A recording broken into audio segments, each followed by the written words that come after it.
A lo largo de la Primera Guerra Mundial hubo bastantes tratados, como fue el de Austria del 19 de septiembre de 1919, el de Bulgaria el 27 de noviembre de 1919, el de Hungría que fue el 2 de junio de 1920 y el de Turquía que fue el 10 de agosto de 1920.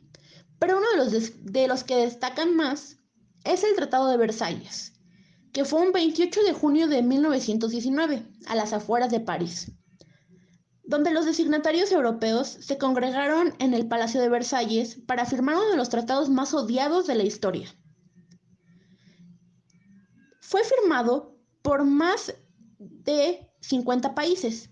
Este tratado terminó oficialmente con el estado de guerra entre Alemania del Segundo Reich y los aliados de la Primera Guerra Mundial. También puso fin formalmente a la Primera Guerra Mundial y sentó algunas de las bases de la Segunda Guerra Mundial. Algunos de los puntos principales que tiene el Tratado de Versalles es 1.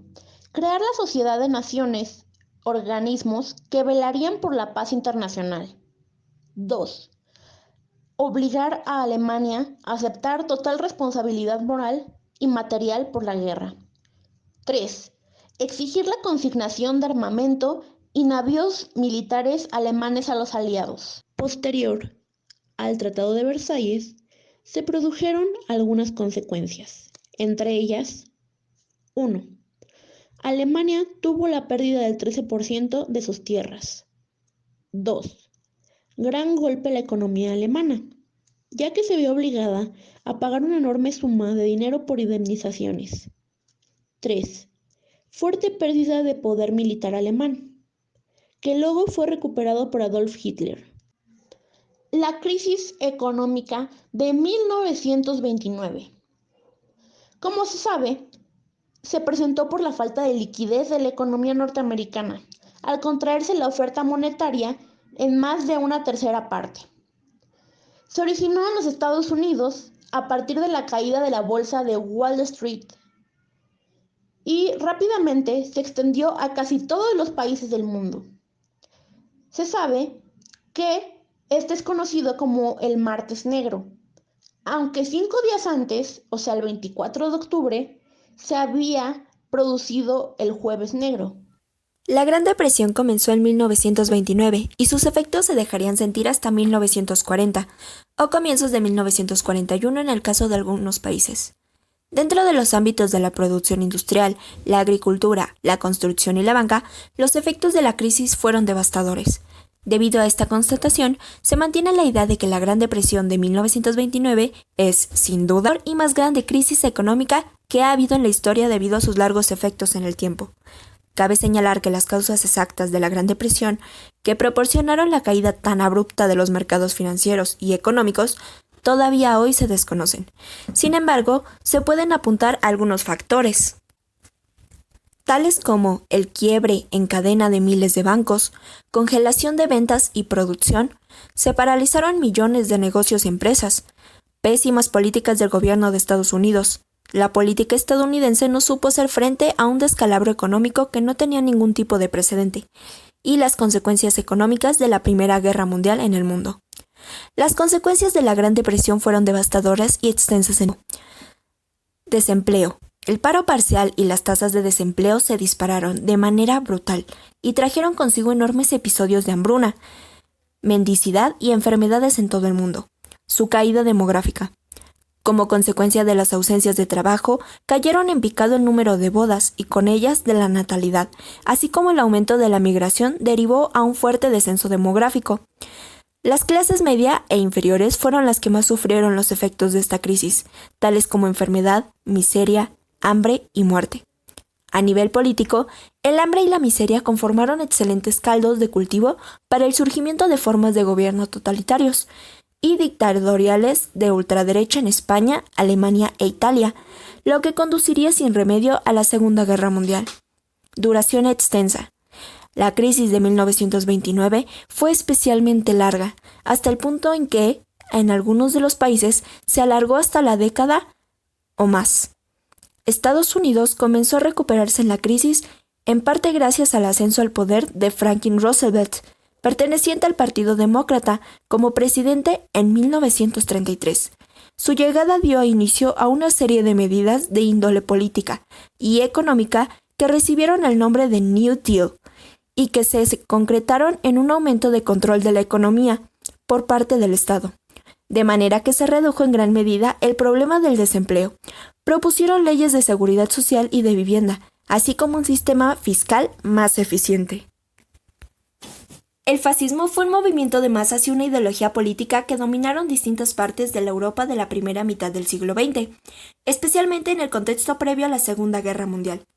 El fascismo promovió un Estado autoritario y totalitario, antidemocrático y militarista, fuertemente anclado en las nociones de patria y de raza, lo cual se tradujo en la opresión y persecución de las minorías. Los regímenes de Benito Mussolini y Adolfo Hitler son los ejemplos más comunes y típicos del Estado fascista. La variedad de estos regímenes hace a menudo difícil ubicar un rasgo mínimo común del fascismo, lo cual permite que se le confunda con la dictadura militar, por ejemplo, o que haya quienes afirman que perteneció a una u otra orientación socioeconómica. Es un movimiento ideológico o político nacionalista y militarista, de espíritu radical, violento y confrontativo, que exalta las nociones de patria y o de raza, en detrimento de las minorías, los extranjeros y todo aquel considerado diferente. Casi siempre apela a nociones de pureza, de combate y victoria, proclamándose además como heredero de un pasado glorioso a recuperar. Fomentan la organización de fuerzas armadas irregulares o paralelas. Propone un modelo de Estado de partido único, totalitario y autoritario. Benito Mussolini fue su mayor representante, seguido por Adolfo Hitler. Los regímenes de este tipo suelen ser antiliberales, antimarxistas, anticomunistas, antidemocráticos, antiintelectuales y anticapitalistas. Ellos se complementan con grados variables de racismo, chauvinismo, nacionalismo, agrarismo y de religiosidad. El nazismo, también conocido como nacionalsocialismo, se denominó el movimiento político y social que gobernó Alemania entre 1933 y 1945. Se caracterizó por ser una ideología de tipo fascista, que exaltaba la supremacía de la raza aria, impulsaba la expansión imperial de Alemania y promovía sentimientos de antisemitismo. El nazismo fue institucionalizado por el Partido Nacionalista Obrero Alemán, como tal poder en 1900, de la mano de su principal líder político, Adolf Hitler. El periodo durante el cual él gobernó se conoció como el Tercer Reich, en alusión al Tercer Gran Imperio Alemán. Reich significa imperio en alemán. Su principal texto ideológico fue Mein Kampf, Mi batalla, autoría del propio Hitler. Las consecuencias del nazismo fueron la Segunda Guerra Mundial, que generó millones de víctimas inocentes en todo el mundo, el genocidio del pueblo judío en campos de concentración, hecho también conocido como el Holocausto, además de la destrucción de Alemania por parte de las fuerzas aliadas y su división por más de 4 décadas. El militarismo es la preponderancia de los militares y de la doctrina militar en la vida de una nación, así como su influencia en la política del Estado. El militarismo se instaura cuando las Fuerzas Armadas, como institución que posee las armas y ejerce influencia, ya sea mediante sus miembros o como institución, en la conducción política de un país. Pero el militarismo también suele presentarse en forma de afán por el poder político y privilegios que éste trae consigo. A lo largo de la historia, muchas naciones, sociedades y naciones han sido de orientación militarista. Tenemos como ejemplo el Imperio japonés, el Imperio británico, el Imperio alemán, el primer Imperio francés, la Italia de Mussolini, la España de Franco, la Unión Soviética o Estados Unidos. En Latinoamérica también existen múltiples casos de gobiernos militaristas, como lo son los casos de Uruguay, Argentina, Perú, Chile, Paraguay, Honduras, Venezuela, Panamá, etc. Por lo general, estos estados militaristas han sido dictaduras militares o fascistas.